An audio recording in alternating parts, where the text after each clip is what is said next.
नमस्कार, स्वागत है आपका जनगणमन 24/7 पर। वक्फ अमेंडमेंट बिल जो पारित हो गया है लोकसभा और राज्यसभा से और उस पर अब राष्ट्रपति द्रौपदी मुर्मू ने भी अपनी मोहर लगा दी है। यानी कि अब उसे कानून बनने में कोई रोक नहीं सकता है। लेकिन जिस तरीके की बातें विपक्ष के द्वारा, मुसलमान समुदाय के द्वारा जो कही गई हैं, वो एक बेसिक और बहुत ही बुनियादी बात है, जिसको बीजेपी ने पूरी तरह से नजरअंदाज किया है। मुसलमानों के हित में ये बिल नहीं है।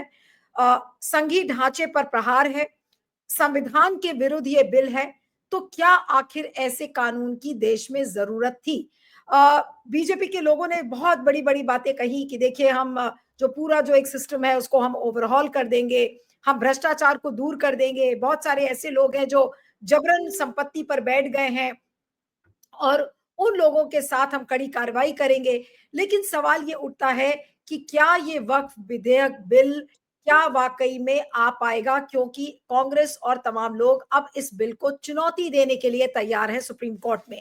आज इस समय हमारे साथ मोहम्मद अदीब साहब हैं, जो कि पूर्व राज्यसभा सांसद रह चुके हैं, All India Muslim Personal Law Board के मेंबर भी हैं। So thank you so much for joining Adeeb साहब, आपका बहुत बहुत शुक्रिया और एक ऐसे इंपॉर्टेंट सब्जेक्ट पर आपसे बात करने का मुझे मौका मिल रहा है।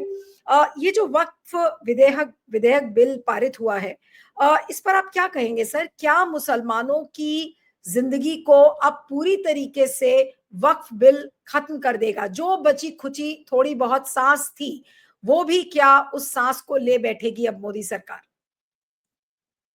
जी नीलू जी, ये बिल पे बहुत से आर्गुमेंट हुए हैं और आपने पार्लियामेंट की डिबेट में भी देखा होगा। ये बिल किसी और मकसद के लिए नहीं लाया गया, ये पॉलिटिकल बिल है। और ये पॉलिटिकल बिल इस हिसाब से है कि अब हम तुमको इस मुल्क में तुम्हारे अपने मजहबी जो कायदे हैं उनको भी हम अपने कंट्रोल में रखेंगे। अभी तक तो ये था कि जिस दिन से मोदी और शाह की सरकार आई है, उनका पूरा एक रोल है कि हमारे इस कौम को, मुसलमानों को इस मुल्क में अगर रहना है तो आपके हिसाब से रहना होगा। लेकिन ये आखिरी हमला था। अभी तक जितने भी हमले हमारे ऊपर हुए हैं, आप समझ लें कि बाबरी मस्जिद का अटैक हुआ, वो एक मस्जिद का मसला था। ये जो इन्होंने अटैक किया है वो बिल्कुल क्लियर कर दिया है कि अब हम अपने इस मुल्क में तुमको तुम्हारे अपने कोई हुकूक छोड़ेंगे नहीं। और उसी का ये नतीजा है कि देखिए जिस तरीके से जबरदस्ती पास कराया गया बिल ये, और फिर हम लोगों ने बहुत कोशिश की कि प्रेसिडेंट ऑफ इंडिया से भी गुहार लगाएं, और the moment we send the letter request कि हमें आप मौका दें कि हम आपको बताएं कि ये इलीगल है, अनकॉन्स्टिट्यूशनल है, एक कम्युनिटी को के उसके हुकूक छीनने का मामला है, तो कल रात को 9:30-10 बजे वो भी साइन करा दिया गया कि अब आप कहीं नहीं जा सकते। तो अब अगर इस तरह का हिसाब इस मुल्क में हो रहा है, लेकिन मैं कुछ एतबार से समझता हूं कि ब्लेसिंग इन डिसगाइज भी है। अपोजिशन के जो लीडर्स थे उन्होंने जिस तरह से मेरिट पर पार्लियामेंट में बात करी है, वो अभी एक उम्मीद दिलाती है कि अभी यहाँ एक बड़ा तबका वो अब ये महसूस करने लगा है कि मुसलमान ही टारगेट हैं। और हमारे अपने एतबार से मैं इसलिए मुतमईन हूं कि ये जो मेरी कम्युनिटी थी, इसको इन्होंने धीरे धीरे करके, अगर मेरे बच्चे को लिंच किया गया या गिरफ्तार किया गया तो बगल के लोगों ने खामोशी की और दुआ की कि भाई हम बच गए, हमारा बच्चा नहीं पकड़ा गया। अगर उनका घर बुलडोज हुआ तो मैंने सोचा कि भाई ये ठीक है, मेरा घर बच गया। लेकिन ये एक ऐसा बिल आया है जिसमें पहली बार मैं ये फील कर रहा हूं कि मुसलमानों में कभी भी इतना इत्तेहाद और कभी इतनी जोश मैंने नहीं देखा। तो ये सोई हुई जो कौम है, उसके जगाने का सेहरा भी अमित शाह साहब को मिलेगा जरूर। और ये मत समझिए कि हम लड़ाई हार गए हैं, हम लड़ाई अब हम शुरू कर रहे हैं। और ये बात हम आपको बता दें कि जिन लोगों ने भी साथ दिया था, हम बराबर अपनी कौम से कहते थे, ये टोपी दाढ़ी लगा के और ये ड्रामेबाजी जो होती है, इसके चक्करों में मत पड़ो, ये तुम्हें नुकसान उठाएंगे ये। अब वो नायडू साहब ने कह दिया कि रमजान में 1 घंटे की हमने छुट्टी दे दी है। अब वहां मुसलमान खुश हो गया, उनको चोला पहना के मस्जिद में घुमा रहा है। उस वक्त भी मैंने बयान दिया था कि अगर तुम 10 घंटे का रोजा रखते हो अपने अल्लाह के लिए, तो 12 घंटे का भी रख लेंगे। ये बताओ कि तुम हमारे मुद्दे पे खड़े हो या नहीं खड़े हो। पिछले 10-12 साल 15 साल से जो मुसलमानों ने, ये जो लतीश हो या इस तरह के लोग हों, जैन चौधरी हो, लेकिन अब हम लोग जरूर इसकी लड़ाई लड़ेंगे। और आप देखें कि हमारे यहाँ इन्होंने अगड़ा और पिछड़े का इल्जाम लगाया है। आपको पता है कि जो वक्फ की बिल होता है, वक्फ की जायदाद होती है, वो गरीब नहीं डोनेट कर सकता, वो रईस ही डोनेट करता है अपने गरीब भाइयों के लिए। और पार्लियामेंट में कहा जा रहा है कि हमने गरीबों का भला किया है। यानी हद है। ये तो जो जिसके पास हैसियत है, राजा है, महाराजा है या दौलतमंद आदमी है, वो अपनी जायदाद अल्लाह के नाम करता है और वो कहता ये कि इसकी आमदनी से मेरे गरीब भाइयों को फायदा होगा। अब कहा यह गया कि अब इनका फायदा होगा। तो जो बेचारे जाहिल किस्म के लोग हैं, उन्होंने मैंने देखा टीवी पे ला के उनसे कहलवा दिया गया कि अब तक बड़ा नुकसान हो रहा था। और नीरू जी, मैं आपको बताऊं कि ज्यादातर प्रॉपर्टी जो है 8 लाख समथिंग एकड़ का क्लेम है, उससे ज्यादा तो हिंदू ट्रस्ट के आमदनी है, जो सिब्बल ने पार्लियामेंट के अंदर बता दिया कि 11 लाख करोड़। लेकिन टारगेट तो इसको करना था इनको। अब अगर देखिए कि हमारी जो जायदादें हैं उनकी हैसियत क्या है, उसमें ज्यादातर जायदादें जो है वो औकाफ, वो हमारे कब्रिस्तान है। ज्यादातर जायदादें मस्जिदें हैं, खानकाहें हैं। उससे आप क्या आमदनी करेंगे? उससे कोई आमदनी आप नहीं कर सकते। इसके अलावा जो आर्काइव्स, नेशनल आर्काइव्स ने जो बड़ी बड़ी इमारतों पर कब्जा किया हुआ है, जिसको हम आसार कदीमा, ये जितनी आप देखते हैं जमीनें महरौली में, और ये सब वो भी वक्त की जमीनें हैं, उनके पास है। सच्चर कमेटी ने अपनी रिपोर्ट में बता दिया कि 20% से ज्यादा प्रॉपर्टी गवर्नमेंट ने टेक ओवर कर ली है। तो अब बची कितनी जायदादें? मुश्किल से 12 से 15% जायदादें जो जिसके किराए आते हैं। उसको ठीक करने के लिए, उसमें खुरदबुर्द थी, उसको ठीक करने के लिए 2013 में जो अमेंडमेंट लाया गया, उसका मेंबर कमेटी का मैं भी था। अब उसमें हम लोगों ने देखा कि जो वक्फ की दुकानें हैं दिल्ली के अंदर, मिसाल के तौर पर जो पटपरगंज की साइड, आपको सिर्फ मिसाल दे रहा हूँ, वहां पर जो एक सामने मस्जिद है रेलवे स्टेशन के सामने, उसकी दुकानें 28 रुपए पे उठी हुई थी और जो प्राइवेट थी वो 2,500 की थी। तो उस अमेंडमेंट में हम लोगों ने ये किया कि भाई आपको मार्केट प्राइस पे देना पड़ेगा अगर आप किराए पे दे रहे हैं। उसको जैसे ही ये बिल हम लोगों का एक्ट बना 2013 में, इनकी 14 में सरकार आ गई, एक अमल नहीं किया उन्होंने और कहा हम सुधार करने आए हैं। तो अब आप इंटेंशन इसका ये देख लीजिए कि वो ये अंदाजा कर रहे थे कि अभी तक तो हम इंडिविजुअली मार रहे हैं, ये कर रहे हैं, ये डरी हुई कौम में बैठी हुई। अब उन्होंने इस बिल को लाकर ये बात साबित कर दी कि ये लोग इस मुल्क में मुसलमानों को रहने देंगे या नहीं रहने देंगे। लेकिन हम अब इस सोच पे उम्मीद में हो चुके हैं कि हमें अंदाजा नहीं था कि इतनी बड़ी तादाद सैकड़ों हिंदू भाइयों की आज ये कह रही है कि भाई एनफ इज एनफ, अब तो इस कौम को बिल्कुल ही इन्होंने तय कर लिया है कि हम इनको यहाँ से उखाड़ फेंकेंगे। तो अब आने वाला वक्त ये बताएगा। जहां तक कि इसकी अच्छाइयाँ बुराइयाँ वो बताना सबको मालूम है, हम उससे नहीं जाना चाहते, लेकिन हम इस बात को बिल्कुल क्लियरली कहते हैं। और जब ये बिल आया था उस वक्त से ये बात खड़ी हुई थी, और जब ये सेलेक्ट कमेटी में भेजा गया तो मुझे भी बुलाया था उन्होंने, और जगदम्बिका पाल साहब ने कमेटी बुलाई और सबसे पहले मुझे को बुलाया, मेरी ऑर्गेनाइजेशन को। उसका नाम है Indian Muslim for civil rights के नाम से।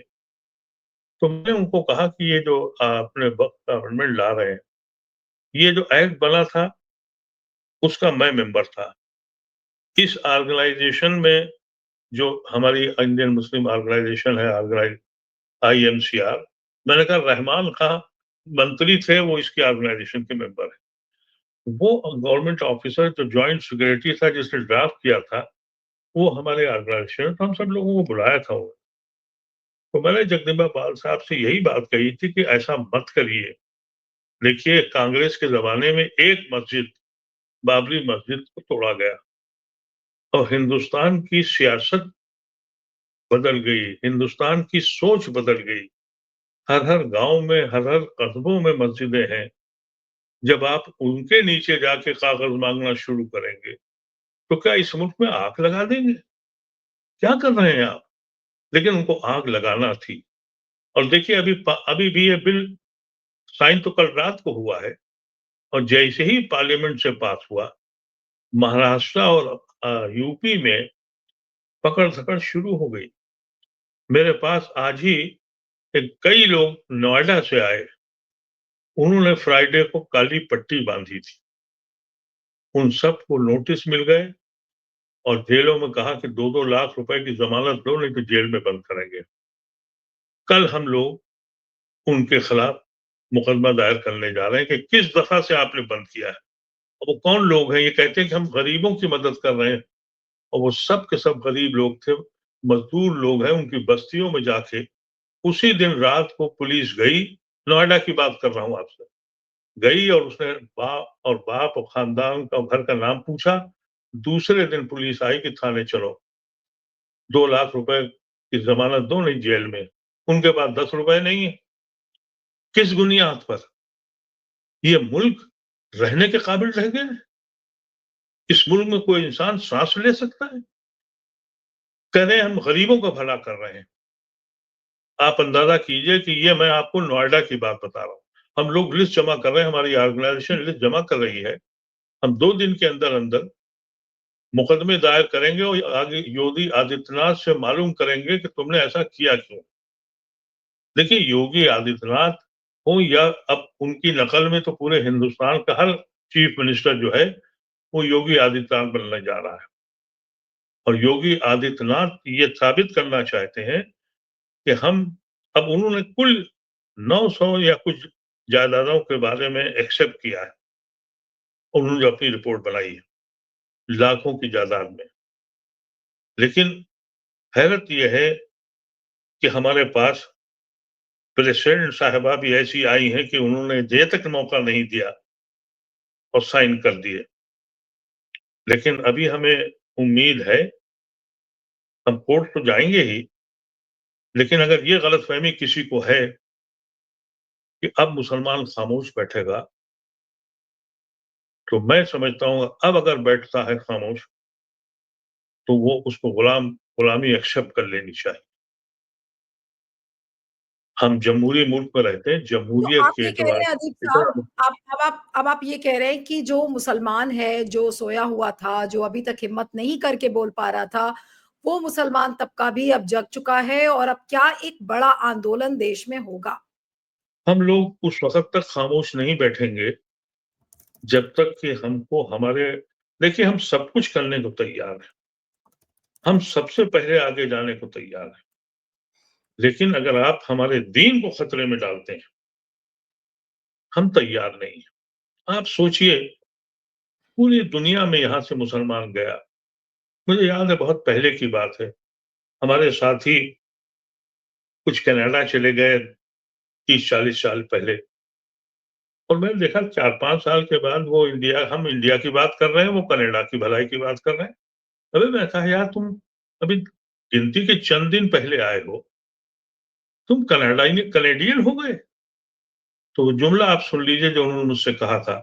अब उनकी डेथ हो गई, हम लोग बचपन से साथ थे, अलीगढ़ में साथ पढ़े। तो जब मैंने उनसे कहा, यार इंडिया की फिक्र करो, इंडिया की बातें बताओ, उनका, देखो भाई, हम यहाँ आए थे नौकरी करने, हमें यहाँ की गवर्नमेंट ने कहा कि भाई तुम्हें पासपोर्ट दे रहे हैं, तुम आजाद हो, हम तुम्हारे मजहब की हिफाजत करेंगे, तुम्हारे मजहब की हिफाजत हमारा काम है और मुल्क की हिफाजत का काम तुम्हारा है। ये वो पैगाम था जो वेस्टर्न वर्ल्ड ने पूरे दुनिया को दिया है। और मुसलमान वहां जाता है, और इस जमीन पे जहां हमारे पुरखे पैदा हुए, हमारे बुजुर्ग पैदा हुए, हम यही मरे, हमको हमारे मजहब का हक नहीं रह गया है। तो ये तो जो भी शक्ल अख्तियार करें, मुझे मालूम है कि हमारे ऐसे लोगों को भी जेल जाना होगा, हो सकता है कि वहीं आखिरी सांस लें, लेकिन हम अब चैन से नहीं बैठेंगे। और आपको ये मैं अर्ज कर दूं कि नायडू हों और ये जितने लोगों ने इस वक्त ये हरकत की है, इनके चेहरे खुल गए हैं, ये साफ हो गए हैं। तो बहुत सी प्लस पॉइंट भी होते हैं। ये जो ढोंग रचाने का काम करते हैं ये लोग, नीतीश हो, नायडू हो, अपने को सेकुलर कहते हैं। नीरू जी, मैं भी शुरू से स्टूडेंट लाइफ से मैं समाजवादी मूवमेंट से जुड़ा रहा हूँ और सोशलिस्ट रहा हूँ, इन सबको देखा है मैंने। लेकिन ये सोशलिस्ट के नाम पर कितने खुदगर्ज लोग हैं, ये लीडर्स नहीं है, दे आर ट्रेडर्स। तो इन ट्रेडर्स को सबक तो अब सिखाना ही है। और ऐसा नहीं है कि हम अकेले हैं, क्योंकि अब ये हमारा क्रिश्चियन भाई जो है वो उसको भी सोचना पड़ेगा, वो सोच रहा है, उसकी चर्च की जमीनों को भी छीनेंगे ये। अरे अपने इलाके में, अपने मंदिरों में तो इजाजत दे देते किसी को, वहां भी इजाजत ब्राह्मणों की है, इस्लाम वहां वहां दलित को नहीं बिठा लेंगे। और हमारे यहाँ ये कि तुम फैसला करो। अब नीलू जी ये कहते हैं कि वक्फ की जमीनें जो है उसमें बड़ा खुर्द बुर्द है, मैं एग्री करता हूँ, मैं मानता हूँ, लेकिन वक्फ को अपॉइंट कौन करता है, चेयरमैन कौन बनता है? सरकार। जो भी उसकी क्या कहते हैं, डीएम, उनके जो पूरी स्ट्रक्चर है, वो कभी क्या मुसलमान अपने हाथ से बना लिए? गवर्नमेंट ही के अंडर में वो ऑर्गेनाइजेशन है। जो वहां ट्रिब्यूनल बनता है वो भी गवर्नमेंट बनाती है। जब तुम ऐसे लोगों को, इसकी बर्बादी की वजह आपको मैं बताऊं, इन पॉलिटिकल पार्टीज ने जितने निकम्मे उनकी पार्टी के जो इलेक्शन हार गए या टिकट नहीं मिला, तो उनका जाओ तुम वक्फ बोर्ड के चेयरमैन बन जाओ। अब उस चेयरमैन को ये मालूम ही नहीं है कि ये जमीन अल्लाह की जमीन है। वो गाड़ी पे लाल बत्ती लगा के उसने सुबह शाम कमाई शुरू कर दी। तो क्या मुलजिम सिर्फ और सिर्फ मुसलमान है, सरकार नहीं है? तुम्हारे ही कंट्रोल में तो है, ऑडिट होता है और सीए की रिपोर्ट लगती है, गवर्नमेंट में उसके इस असेंबली में उसकी रिपोर्ट सबमिट होती है। ये तो सिर्फ इतना हक था कि भाई अब उन्होंने कह दिया कि साहब हम ट्रिब्यूनल को खत्म कर रहे हैं। कितने ट्रिब्यूनल हैं हिंदुस्तान में? सिर्फ इसीलिए तो ट्रिब्यूनल बनाए जा गए थे। कोर्ट में, अदालतों में इतने केसेस हैं कि वो सिविल सूट में जाकर फंस जाते हैं। अगर आज सारे मुकदमे रोक दिए जाए तब भी 40-45 साल तक मुकदमे खत्म नहीं होंगे, अगर नए ना आए जब। तो रेलवे का भी ट्रिब्यूनल है और हर चीज के ट्रिब्यूनल है, और वो ट्रिब्यूनल को हम तो नहीं अपॉइंट करते, तो सरकार करती है। तो इस किस्म की बकवास करना कि हाँ हम ट्रिब्यूनल खत्म कर रहे हैं, डीएम फैसला करेगा। अब डीएम के ऊपर उन्होंने एक अमेंडमेंट किया कि नहीं, अब डीएम नहीं करेगा, डीएम के ऊपर एक ऑफिसर होगा उससे बड़ी पोस्ट का, वो करेगा। अब आप सोचिए कि ये और खतरनाक बात है। यानी 75 जिले हैं यूपी में, तो 75 डीएम के पास अगर केसेस जाते हैं तो शायद शायद 5-10 डीएम ऐसे हों जो ऑनेस्ट हों, जिनको ये उम्मीद हो वो कोई अच्छा फैसला कर दें। अब योगी आदित्यनाथ जिस ऑफिसर को अपॉइंट करेंगे, वो अकेला ऑफिसर होगा जब यूपी के हर स्टेट का फैसला करेगा। और नियत की पोजीशन ये है कि जब तक प्रेसिडेंट ने साइन नहीं किया, उससे पहले ही ऑर्डर के आस आ गया कि हम करने क्या जा रहे हैं। ये मेरी जिंदगी में मेरे हिसाब से हिंदुस्तान का ब्लैकेस्ट और इससे ज्यादा काला कानून हिंदुस्तान में कभी नहीं आया। और ये समझ लें कि इस काले कानून के बाद अमित शाह और योगी और ये लोग बहुत खुश होंगे कि हमने बड़ा काम किया है। मैं समझता हूं कि इनका सबसे बड़ा काम यह है कि एक सोई हुई मुर्दा कौम को जगने और जिंदा रहने का एक सिग्नल दे दिया है। और जरूर होगा। लेकिन आपको क्या लग रहा है कि क्या कोर्ट से आपको उम्मीद है कि सुप्रीम कोर्ट इसको बिल को रोक देगा, ठहरा देगा और इस लेजिस्लेशन पर रोक लगेगी? आपको क्या लगता है? देखिए, सुप्रीम कोर्ट स्टे की तो पोजीशन मुझे नहीं लगती। इसकी वजह यह है कि जो बिल पार्लियामेंट से पास होता है वो उसको स्टे करना बहुत मुश्किल काम है। लेकिन ये कोर्ट में जाएगा, क्योंकि ये कॉन्स्टिट्यूशनल बेंच है, पे जाएगा तो 5 जजेस इसको सुनेंगे। अब जो हमारे प्रेजेंट चीफ जस्टिस हैं, इनके 1.5 महीना 1 महीना रह गया है जाने का। इसके बाद जो आने वाले हैं उनका भी 2 ढाई महीने का टेन्योर है। उसके बाद नवंबर दिसंबर में जब कोई चीफ जस्टिस साहब आएंगे, उनका 2 ढाई हजार ईयर्स का टेन्योर होगा। इसमें टाइम लगेगा और उस टाइम में जब बाबरी मस्जिद में 70 साल लग गए तो लगेगा तो ही। तो ये तो कोर्ट में जब भी फैसला आएगा वो यकीनी तौर पर इस बिल को टर्न डाउन करेगा, एक चीज इसलिए और कि भी ये हुई, अदीप साहब, एक चीज और भी हुई थी। अभी आपने देखा था कि आरएसएस का जो मुखपत्र है, ऑर्गेनाइजर, उन्होंने ईसाइयों की प्रॉपर्टी के बारे में भी लिखा। उसके बाद संसद में राहुल गांधी ने लिखा और बोला, फिर पिनाराई विजयन ने भी बोला कि भाई ये सिर्फ मुसलमानों की कौम की बात नहीं है, ये सभी जो माइनॉरिटीज हैं उनके ऊपर अब एक एक करके हमला करेंगे। और अगर आरएसएस अपने माउथपीस में इस बात को लिख रहा है और उन्होंने हटा लिया, जब राहुल गांधी ने ये बात बोली तो उन्होंने अपने मुखपत्र से उस आर्टिकल को हटा दिया है। इसके क्या मायने हैं आपके हिसाब से? बिल्कुल, राहुल गांधी ने जो बात कही है वही तो मैं आपसे कह रहा हूं कि ये इनका मकसद जो है, शुरुआत अगर मुसलमान ये एक्सेप्ट कर लेगा तो बेचारे क्रिश्चियंस हैं कितने परसेंट, उनको तो ये 1 मिनट में हप लेंगे। बिल्कुल। और इन्होंने ये कोशिश करी है कि अगर मुस्लिम कम्युनिटी खामोश हो जाए, जो 20 करोड़ के आसपास है, तो 1.5-2 करोड़ वाले बेचारे क्या करेंगे? उनका तो हश्र इन्होंने वैसे ही बुरा कर रखा है। और वो इस पोजीशन में भी नहीं है कि वो इतनी छोटी माइनॉरिटी है। उनको सबसे बड़ी परेशानी जिससे है वो मुसलमानों से है। अब उन्होंने एक टेस्ट करके देखा है। मैं समझता हूँ ये वाटरलू है, इनको इनकी औकात दिखानी पड़ेगी।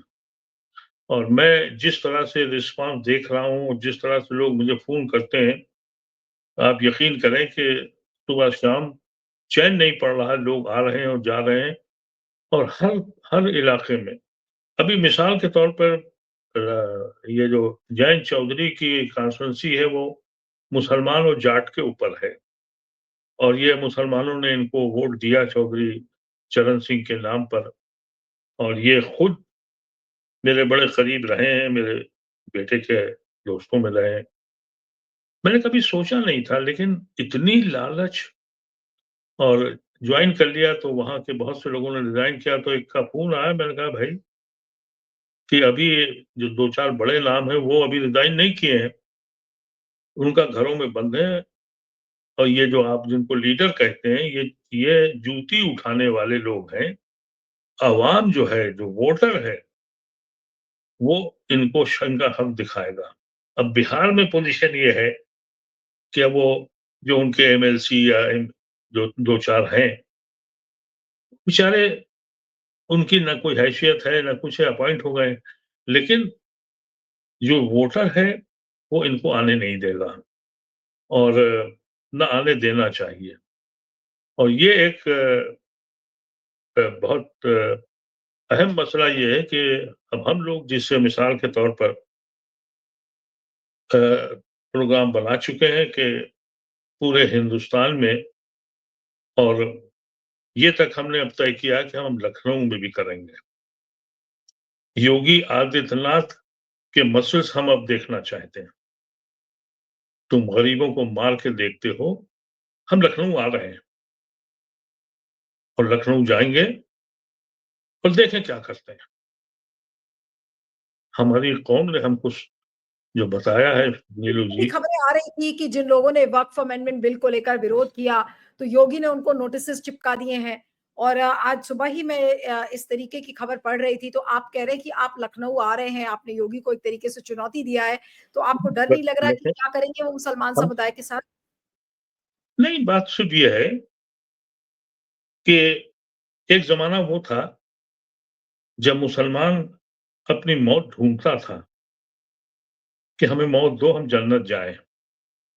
हमको वहाँ खड़ा कर दिया है। हम लड़ने नहीं जा रहे हैं। हम तुम्हारे पास आ रहे हैं, तुम हमें शहादत दो। ये हम करेंगे। और कल परसों की मीटिंग में जब ये बात आई कि फला जगह जाना है और हम वहाँ गिरफ्तारियाँ देंगे और बोलेंगे जो करना है। ज़ाहिर है कि हम लाठी डंडा तो चला नहीं सकते और ना हम चलाएँगे। कोई अनडेमोक्रेटिक काम हम नहीं करेंगे।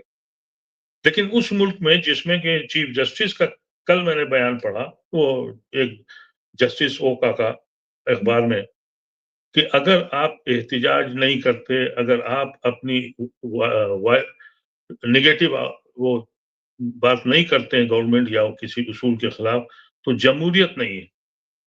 और उनके सामने ये हो रहा है कि जिसने पट्टी बांध ली काली, अपने गम का इजहार करने के लिए आप उनको जेल भेज रहे हैं। सुप्रीम कोर्ट को और हाई कोर्ट को दिखाई नहीं पड़ रहा है? अपने जजमेंट में कहते हैं कि हमें एहतिजाज करने का जमहूरियत में हक ही नहीं है। जमहूरियत को जिंदा रखने के लिए हमको एहतिजाज करने चाहिए अगर उसके खिलाफ कोई बात हुई कॉन्स्टिट्यूशन में रहते हुए। उन्हीं के मुल्क में अगर आप काली पट्टी बांध रहे हैं तो आप मुजरिम हैं। कोर्टों को नहीं सुनाई पड़ता, दिखाई नहीं पड़ता। ये कोर्ट जो है, ये टिप्पणी करना बंद कर दें। ये लिखने की जब लिखने लगते हैं जजमेंट, तो इनके हाथ कांप जाते हैं। अब उनको भी आगे आना चाहिए। हम 20 करोड़ को क्या करना चाहते हो भाई? गैस चैम्बर बना दो, उसमें निपटा दो, समंदर में फेंक दो। लेकिन लेकिन ये तो ना करो भाई कि तुम धीरे धीरे कह के हमारी रूह कब्ज करो, हमें तड़पते रहने दो। मैंने कभी ऐसे सख्त अल्फाज बोले नहीं है, ना आपने कभी सुने होंगे।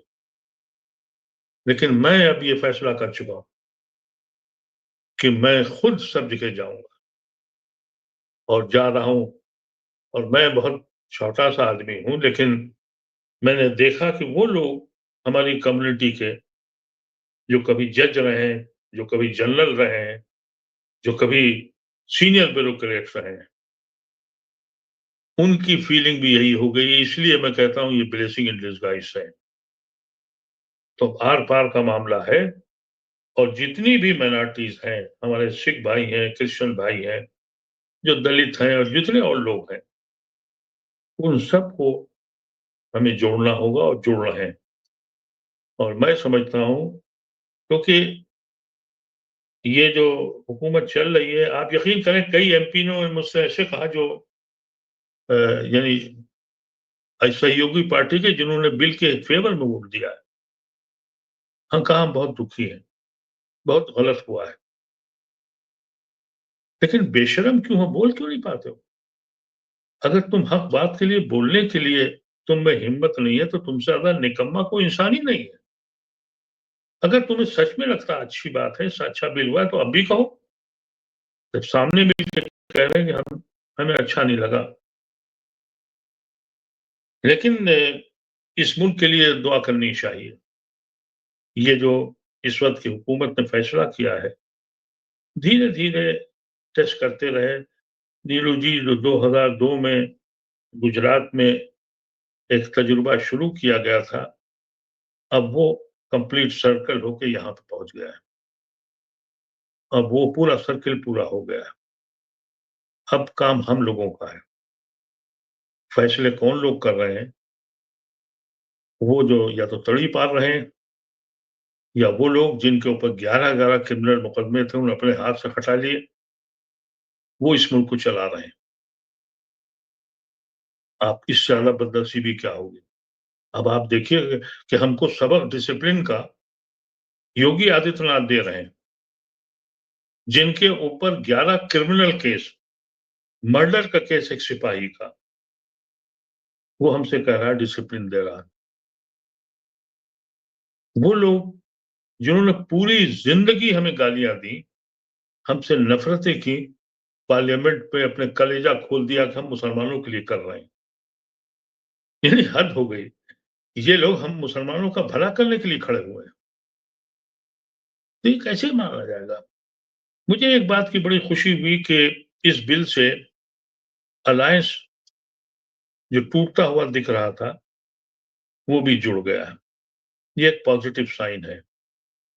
और इन्होंने, अफसोस ये हुआ कि नवीन पटनायक के 7 एमपी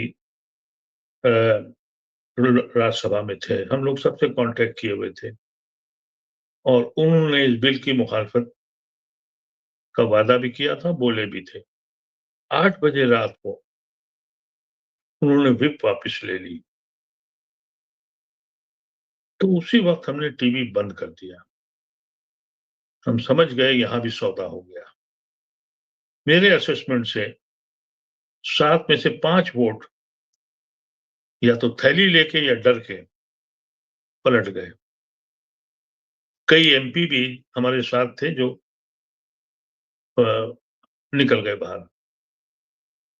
तो जब ये पॉलिटिकल लीडर्स की सोच हो जाए, हमसे ये कहा गया, नवीन पटनायक के एमपीज की पार्टी ने कहा कि आप हमें बिलीव करें, एक एक चीज उनके सामने रख दी कि क्या क्या इलीगल है और कौन कौन सा अनकॉन्स्टिट्यूशनल है।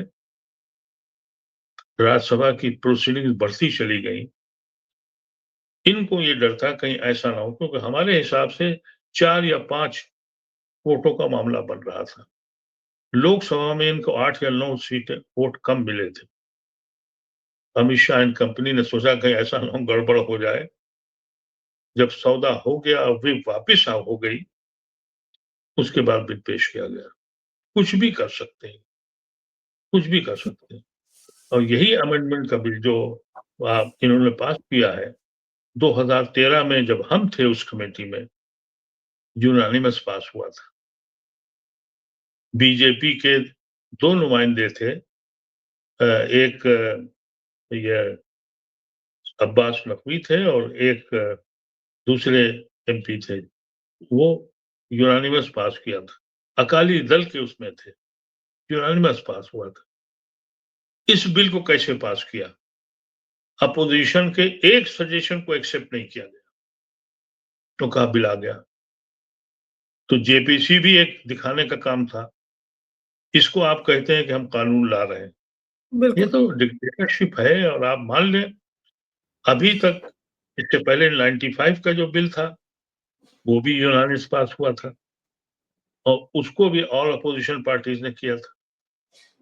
तुम ऐसे बिल को ला रहे हो जिसमें अपोजिशन का एक सजेशन मानने को तैयार नहीं हो। एक रिकमेंडेशन तो फिर ले क्यों गए थे भाई? सिर्फ कहने के लिए। और जो मिनिस्टर साहब है, इतना बड़ा पार्लियामेंट के अंदर झूठ बोल रहा है। जब बिल लाए थे, जब भी कहा था कि हमने सबसे कंसल्ट कर लिया है, जो पार्टियां कंसल्ट है उनसे बात हो गई है। पता लगा किसी से बात नहीं की थी। अभी ये कह दिया कि हमने इतने लोगों से बातचीत करी, और जो स्टेक होल्डर कौन है, विश्व हिंदू परिषद से बात करी, हिंदू ऑर्गेनाइजेशन से बात करी, जिनका वक्त से कोई ताल्लुक नहीं। आप मिनट्स उठा के देख लीजिए। रेलवे वालों को बुलाया, रेलवे वालों ने कितनी जमीन कब्जा की हुई उनको बुलाया। एएसआई को बुलाया, जिन्होंने हमारी सारी जमीनों पर कब्जा किया हुआ है। कहा हमने सबसे कंसल्ट कर लिया। जो स्टेक होल्डर है, उससे तुमने क्या बात की, और उनकी रिकमेंडेशंस क्यों नहीं पार्लियामेंट में रखी गई? कहते हैं कि हमने इतने लोगों से राय ली, जो करोड़ों करोड़ों सिग्नेचर गए थे, उसको क्यों नहीं पार्लियामेंट में रखा कि उन्होंने क्या कहा है आपसे? आप कुछ कर लीजिए, हम पार्लियामेंट में झूठ बोलेंगे, कोई हमसे क्यों पूछने वाला है? कोई प्रिविलेज हमें नहीं होने वाला है। पूरा एक फ्रॉड फैला। जहां जहां ये गए हैं, वहां वहां मुसलमानों ने बिल की मुखालफत की है। और वहां उन्होंने आखिर में जब देखा कहीं से मामला बन नहीं रहा है, तो नॉन स्टेक होल्डर्स को, मुस्लिम, वो हिंदू क्रिमिनल ऑर्गेनाइजेशन, जो कम्युनल ऑर्गेनाइजेशन है, उनको कह दिया हमने मिल लिया, बात कर ली। ये सबको पता है, लेकिन अफसोस ये है कि कोर्ट में ये मसला ऐसा है, और जब तक ये मौका नहीं देंगे, जब ये 24 घंटे में एक्टिव हो गए हैं, तो 4-5 साल में क्या छोड़ेंगे। बिल्कुल। और चलिए, बहुत ही दुर्भाग्यपूर्ण है, लेकिन जो आपको मैं सुन रही थी और दिल दहलाने वाला ये इंटरव्यू है, इसीलिए सभी दर्शकों से मैं गुजारिश करूंगी कि इस इंटरव्यू को ज्यादा से ज्यादा वायरल करें और सुने और समझें कि आखिर वक्फ बिल इस देश के साथ क्या करेगा, इस देश की जनता के साथ क्या करेगा और मुसलमान समुदाय के साथ क्या कर सकता है। आपका बहुत बहुत शुक्रिया मोहम्मद अदीब साहब, thank you so much for joining. Thank you. Thank you, बहुत शुक्रिया, थैंक यू।